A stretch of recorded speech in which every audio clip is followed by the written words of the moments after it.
Gambhira bridge ધરાશયી થવાની ઘટનામાં હાલ નદીમાં પડેલા સ્લેબ નીચે મૃતદેહ ન મળતા કામગીરી બંધ કરાશે। સ્લેબ તોડવાનું બંધ કરી ટેન્કર ઉતારવાની કામગીરી હાથ ધરવામાં આવનાર છે।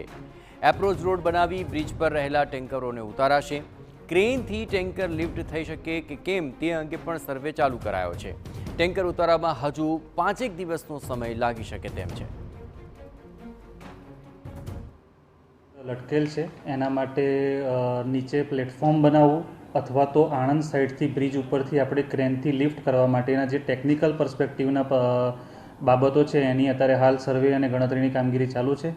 ટૂંક જ સમયમાં એનો નિર્ણય આવેથી આપણે એ નિર્ણય તરફ ટેન્કર ઉતારવાની કામગીરી આગળ વધારીશું। ઘણા બધા આપણે ક્રેન એજન્સીવાળાને બોલાવેલા છે। પ્લેટફોર્મની શું આવશ્યકતા છે, કેવા એપ્રોચ રોડની જરૂરિયાત છે એ બાબતનો સર્વે હાલ ચાલુ છે। મટીરિયલ પણ હાલ ડમ્પિંગ ચાલુ છે। એ દિશામાં જો આપણને કામગીરી કરવાની અનુમતિ મળશે તો એ દિશામાં આપણે કામગીરી પૂર્ણ કરીશું।